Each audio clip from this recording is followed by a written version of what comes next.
Hello and welcome to another video from 55 degrees north. This is episode 32 of your fortnightly Newcastle upon Tyne construction and restoration update. And as always, we're back on the ground bringing you the latest progress from some of the city's most talked about projects. We're checking in on the transformation at Pottery Lane and the steady progress at Pilgrim Place and a few other favourites along the way. Plus I've got news about a potential new development site that could be kicking off very soon. So without further ado, let's dive right in. Starting again this week at the site of the former General Hospital on the West Road. We're back to check in on how the demolition and clearance work is progressing as preparation continues for the future Health and Innovation neighbourhood. You can really see the changes from above. Across the back of the site, a lot more crushed brick and concrete has now been stacked up into piles at several different locations. A clear sign that material processing is well underway. And up in the top corner, you'll notice an area has now been levelled off, a definite change since our last video just 2 weeks ago. Crushing of materials is still taking place. With heavy machinery on site, you can spot a loader busily moving the crushed material into neat piles.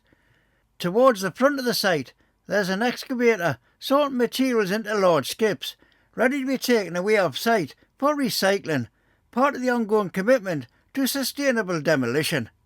Meanwhile, across the very front section, not much has changed since previous weeks. Work here appears to be on pause for now. Back at the old hospital block, still no visible demolition yet.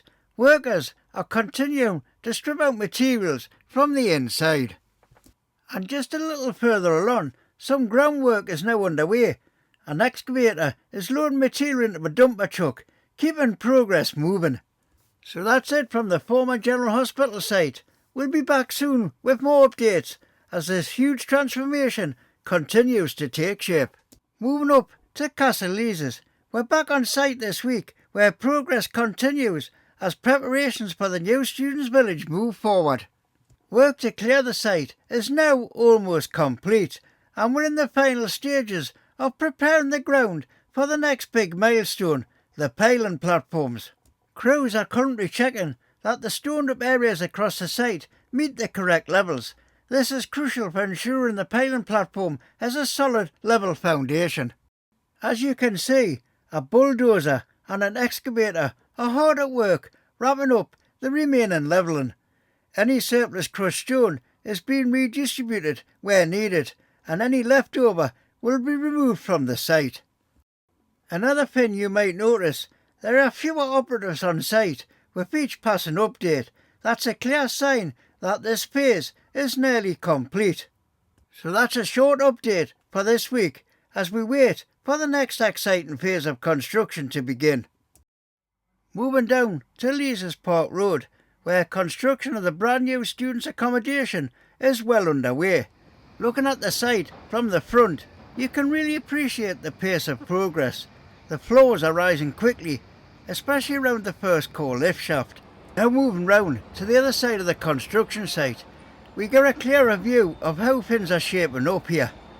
The floors near the second lift shaft are a little behind in height compared to the first, but they're catching up fast.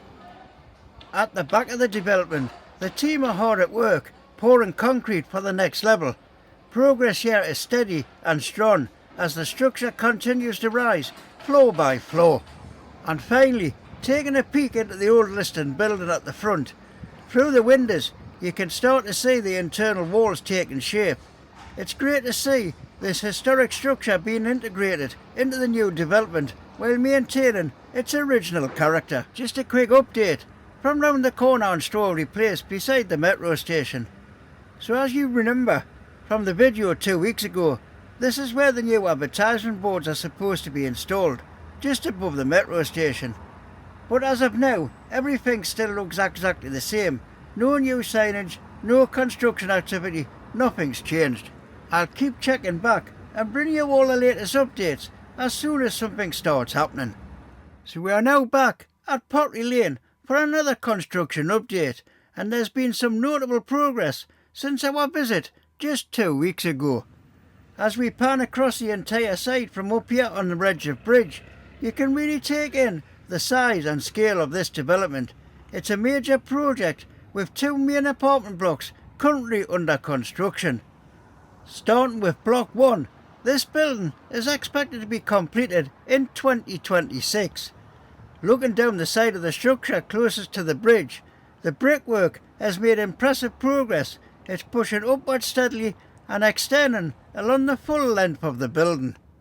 Now, as we move down onto Pottery Lane itself, we can see through the scaffolding that more windows and cladding panels have been installed.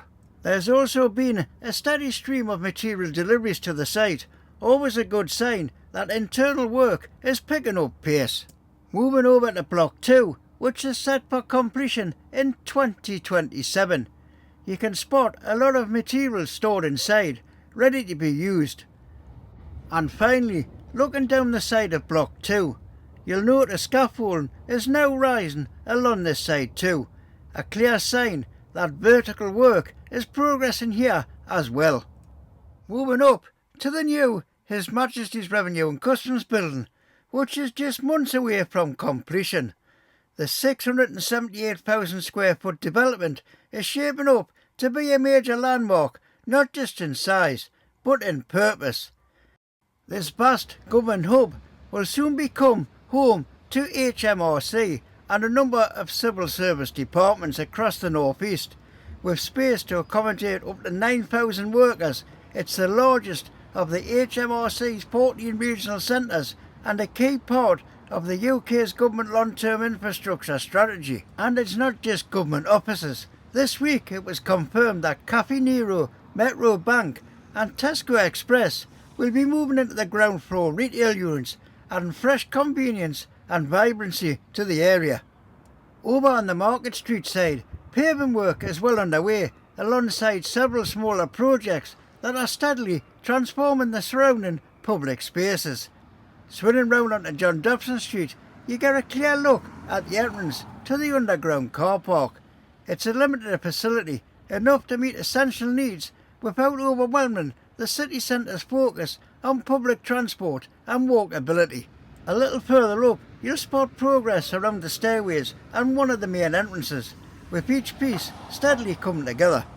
So far, it's all looking promising at Pilgrim's Quarter, a future-forward building bringing jobs, commerce and life to the heart of Newcastle.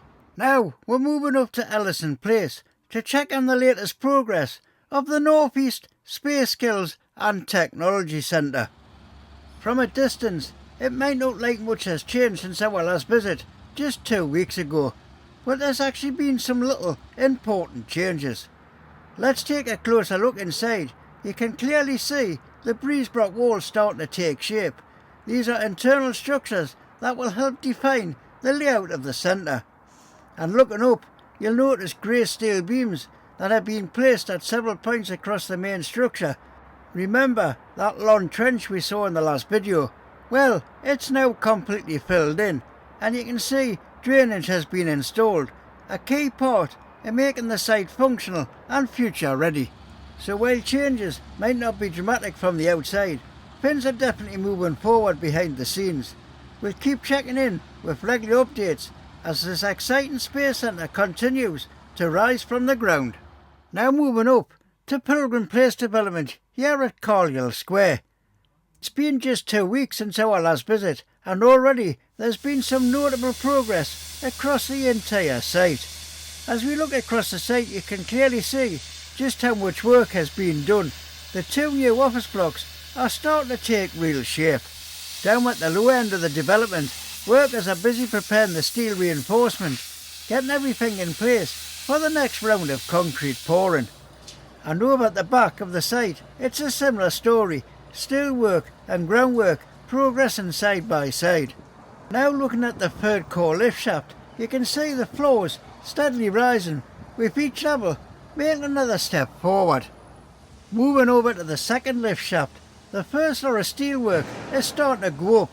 The frame is emerging floor by floor, giving us a glimpse of the final structure. You can also spot a worker carefully installing brackets onto the lift shaft getting everything ready for the girders to be bolted into place. Up at the first lift shaft, steel is now rising higher towards the top of the building. Nearby stacks of steel sheets lie in wait, ready to be laid out across the floors. From over the other side of the site, you get a much better view of how far the floors have risen since our last update. Progress here is really starting to show. And just below, you can see steel girders lying on the floor, all prepped and ready to be lifted into position. Finally, back at the second core lift shaft, a team is on site, pouring fresh concrete, pushing the build another level higher. Now onto the project I mentioned at the beginning of the video. It's been well over a year since there's been any movement on this site. The development is called One Founders Place, and when complete, it's said to be a 100,000 square foot office space, complete with outdoor and rooftop terraces, offering views right across the Tyne. So as you can see, some site cabins have now appeared on the plot, and where there's no visible construction work just yet, this is the first real sign of movement we've seen since the project was first proposed. It's still early days, no ground has been broken yet, but these first signs suggest that something's starting to shift. I'll definitely be keeping a close eye on this one, and will bring you updates as soon as work officially begins. Now, for a quick roundup of some of the other projects going on in the city right now. The cycle lane on Pilgrim Street. Now this one is really dragging on. I first started covering this all the way back in February 2023, when they began filling in the old subway and installing the cycle lane, and as you can see, it's still not finished over a year and a half later. And finally, further up Pilgrim Street, we've got the Gotham Hotel, which is now nearing completion. Pavement works are underway outside, and the hotel is expected to open its doors in September this year. Got feedback? I want to chat about any of the sites we visited today? Leave a comment below, I'd love to hear from you. Just before I wrap this week's video up, you can now follow me on Facebook. Come and join the conversation, share your thoughts, and follow us for even more local content and behind the scenes updates. If you've enjoyed the video, please give it a massive thumbs up, as it really helps the channel grow. And if you've not already done so, please consider subscribing to the channel and hit that bell notification so you never miss an update from the northeast of a changing skyline. A massive thank you for watching. See you next time, right here on 55 Degrees North.